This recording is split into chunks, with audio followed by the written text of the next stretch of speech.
ਹੁਣ ਜਿਹੜੇ state of ਹਾਰਮਜ਼ ਤੋਂ ਇਹ ਆ ਰਹੀਆਂ ਵੀ 3 ਸ਼ਿਪਸ ਓਵਰਆਲ ਜਿਹੜੀਆਂ ਉੱਥੇ ਹਮਲੇ ਦਾ ਸ਼ਿਕਾਰ ਜਿਹੜੀਆਂ ਉਹ ਬਣੀਆਂ ਆ। ਸੋ ਥਾਈਲੈਂਡ ਵਾਲੀ ਜਿਹੜੀ ਇਸ ਟਾਈਮ ਬਲਕ ਕੈਰੀਅਰ ਆ, ਉਸ ਦੇ ਵਿੱਚ ਅੱਗ ਜਿਹੜੀ ਉਹ ਲੱਗੀ ਸੀ। ਕਹਿੰਦੇ ਵੀ ਦਰਜਨ ਤੋਂ ਵੱਧ ਜਿਹੜੀਆਂ ਸੀ ਮਾਈਨਸ ਆ ਉਹ ਈਰਾਨ ਨੇ ਡਿਪਲੋਏ ਕੀਤੀਆਂ ਹੈਗੀਆਂ ਸਟ੍ਰੇਟ ਆਫ ਹਾਰਮਜ਼ ਦੇ ਵਿੱਚ। ਅਮਰੀਕਾ ਨੇ ਕੁਝ ਜਿਹੜੀਆਂ ਮਾਈਨਸ ਆ ਉਹਨਾਂ ਨੂੰ ਕਲੀਅਰ ਜਿਹੜਾ ਉਹ ਜ਼ਰੂਰ ਕੀਤਾ ਹੈਗਾ ਆ, ਪਰ ਅਜੇ ਸਾਰੀਆਂ ਜਿਹੜੀਆਂ ਉਹ ਕਲੀਅਰ ਨਹੀਂ ਹੋਈਆਂ ਹੈਗੀਆਂ। ਈਰਾਨ ਦੇ ਜਿਹੜੇ ਅੰਬੈਸਡਰ ਨੇ ਸਾਈਪਰਸ ਦੇ ਵਿੱਚ, ਜਿਹੜਾ ਇਜ਼ਰਾਈਲ ਦੇ ਵਿੱਚ ਦੇ ਨਜ਼ਦੀਕ ਜਿਹੜਾ ਇਹ ਟਾਪੂ ਵਾਲਾ ਮੁਲਕ ਆ, ਉੱਥੇ ਜਿਹੜੇ ਅੰਬੈਸਡਰ ਨੇ ਈਰਾਨ ਦੇ ਅਲੀ ਰਜ਼ਾ ਸਲਾਰੀਅਨ, ਉਹਨਾਂ ਨੇ ਇੱਕ ਅਖਬਾਰ ਗਾਰਡੀਅਨ ਦੇ ਨਾਲ ਗੱਲ ਕਰਦੇ ਹੋਏ ਕਿਹਾ ਵੀ ਕਹਿੰਦੇ ਵੀ ਉਹਨਾਂ ਨੂੰ ਲੱਗਦਾ ਵੀ ਜਲਦ ਹੀ ਇਹ ਜਿਹੜੀ ਲੜਾਈ ਆ ਉਹ ਖਤਮ ਹੋਣ ਜਾ ਰਹੀ ਆ। ਕਹਿੰਦਾ ਵੀ ਇਸ ਕਰਕੇ ਨਹੀਂ ਵੀ ਯੂਐਸ ਜਾਂ ਇਜ਼ਰਾਈਲ ਜਿਹੜਾ ਆ ਇਸ ਦੇ ਵਿੱਚ ਜਿੱਤ ਗਏ ਆ, ਪਰ ਕਹਿੰਦੇ ਵੀ ਉਹ ਕਹਿੰਦੇ ਵੀ ਉਹਨਾਂ ਨੂੰ ਲੱਗਦਾ ਨਹੀਂ ਵੀ ਲੰਮਾ ਸਮਾਂ ਯੂਐਸ ਤੇ ਇਜ਼ਰਾਈਲ ਵਾਲੇ ਇਸ ਨੂੰ ਅਫੋਰਡ ਕਰ ਸਕਣਗੇ। ਅਮਰੀਕਾ ਦੇ ਵਿੱਚ ਹਰਜੋਤ ਸਿੰਘ ਜੀ ਹਾਹਾਕਾਰ ਮਚੀ ਪਈ ਆ ਇਸ ਦੇ ਉੱਤੇ, ਮਨੀ ਜਿਹੜੀ ਸਪੈਂਡ ਹੋ ਰਹੀ ਆ ਉਸ ਨੂੰ ਲੈ ਕੇ। ਲੋਕ ਕਹਿੰਦੇ ਆ ਵੀ ਰਾਸ਼ਟਰਵਾਦ ਦੇ ਨਾਂ ਦੇ ਉੱਤੇ, ਦੇਸ਼ ਭਗਤੀ ਦੇ ਨਾਂ ਦੇ ਉੱਤੇ ਤੁਸੀਂ ਇਹ ਜਿਹੜੇ ਸਵਾਲ ਵੀ ਨਾ ਜਿਹੜੇ ਉਹ ਕਰੋ, ਪਰ ਧੱਕੇ ਦੇ ਨਾਲ ਲੜਾਈ ਦੇ ਵਿੱਚ ਅਮਰੀਕਾ ਨੂੰ ਜਿਹੜਾ ਉਹ ਲੈ ਕੇ ਗਏ ਨੇ ਮੌਜੂਦਾ ਪ੍ਰਸ਼ਾਸਨ। ਜਵਾਬ ਉਹਨਾਂ ਦੇ ਕੋਲ ਕੋਈ ਨਹੀਂ। ਜਿਹੜੇ ਸਪੈਸ਼ਲ ਐਨਵਾਏ ਵਿਟਕੌਫ ਨੇ, ਉਹਨਾਂ ਨੂੰ ਜਦੋਂ ਸਵਾਲ ਪੁੱਛਿਆ ਗਿਆ ਵੀ ਤੁਸੀਂ ਅਮਰੀਕਨਜ਼ ਨੂੰ ਕੀ ਇਸ ਦੇ ਵਿੱਚ ਕਹਿਣਾ ਚਾਹੁੰਦੇ, ਤੇ ਉਹਨਾਂ ਨੂੰ ਕੋਈ ਬੜਾ ਜਵਾਬ ਨਹੀਂ ਆਇਆ।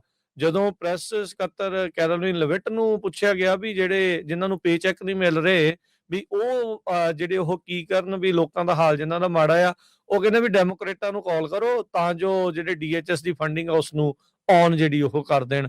ਸੋ ਹੁਣ ਉਹਦਾ ਅਫੋਰਡੇਬਿਲਟੀ ਦੇ ਨਾਲ ਕਿੱਦਾਂ ਜਿਹੜਾ ਸੰਬੰਧ ਆ, ਇਹ ਹਾਲ ਦੀ ਘੜੀ ਉਹ ਦੱਸਣ ਦੇ ਵਿੱਚ ਤਾਰਾਂ ਜਿਹੜੀਆਂ ਉਹ ਨਹੀਂ ਜੋੜ ਰਹੇ। ਪਰ ਇਹ ਆ ਵੀ ਹਾਂ, ਇਵੇਸਿਵ ਆਨਸਰ ਜਿਹੜੇ ਆ ਉਹ ਜ਼ਰੂਰ ਆਪਾਂ ਨੂੰ ਹਾਲ ਦੀ ਘੜੀ ਜਿਹੜੇ ਉਹ ਮਿਲ ਰਹੇ ਹੈਗੇ ਆ। ਸੋ ਇਹ ਜਿਹੜੀ ਚੀਜ਼ ਆ, ਨਿਊਯਾਰਕ ਟਾਈਮਜ਼ ਰਿਪੋਰਟ ਕਰ ਰਹੀ ਹੈ ਹਰਜੋਤ ਸਿੰਘ ਜੀ ਵੀ ਜਿਹੜਾ ਮਿਨਾਬ ਪ੍ਰਾਇਮਰੀ ਸਕੂਲ ਦੇ ਉੱਤੇ ਅਟੈਕ ਹੋਇਆ ਸੀ, ਉਹ ਕਹਿੰਦੇ ਵੀ ਯੂਐਸ ਦੇ ਕੋਲ ਇੱਕ ਪੁਰਾਣੀ ਆਊਟਡੇਟਡ ਜਿਹੜੀ ਇੰਟਰ ਰਿਪੋਰਟ ਦੇ ਕਰਕੇ ਇਹ ਚੀਜ਼ ਜਿਹੜੀ ਉਹ ਵਾਪਰੀ ਆ।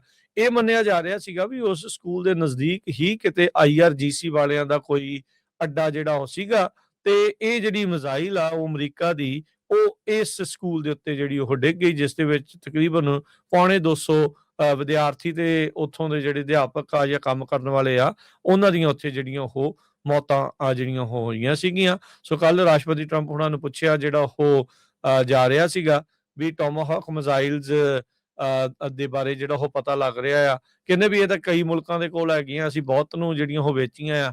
ਕਹਿੰਦੇ ਵੀ ਹੋ ਸਕਦਾ ਈਰਾਨ ਦੇ ਕੋਲ ਵੀ ਹੋਵੇ। ਫਿਰ ਅਗਲਾ ਸਵਾਲ ਇਹ ਸੀਗਾ ਵੀ ਤੁਹਾਨੂੰ ਕੀ ਲੱਗਦਾ ਵੀ ਈਰਾਨ ਦੇ ਕੋਲ ਟੋਮਾਹਾਕ ਮਿਜ਼ਾਈਲ ਆ, ਵੀ ਇਹ ਕਿੱਦਾਂ ਜਿਹੜੀ ਉਹ ਗੱਲ ਵਾਪਰ ਗਈ, ਵੀ ਦੈਟਸ ਟੂ ਮਚ, ਵੀ ਇਹ ਕਿੱਦਾਂ ਆ। ਸੋ ਕਹਿੰਦੇ ਵੀ ਨਹੀਂ, ਹੋਰ ਮੁਲਕਾਂ ਨੂੰ ਵੀ ਅਸੀਂ ਵੇਚੀਆਂ ਆ। ਸੋ ਉਹਦਾ ਵੀ ਕੋਈ ਸਿੱਧਾ ਜਵਾਬ ਤਾਂ ਨਹੀਂ ਉਹਨਾਂ ਨੇ ਦਿੱਤਾ। ਕਹਿੰਦੇ ਵੀ ਹੁਣ ਇਨਵੈਸਟੀਗੇਸ਼ਨ ਹੋ ਰਹੀ ਆ, he is ready to live with the report.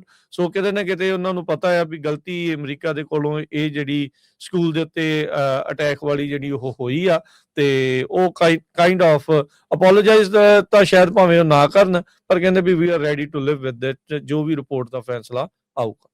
ਜੀ ਬ੍ਰੇਕ ਤੋਂ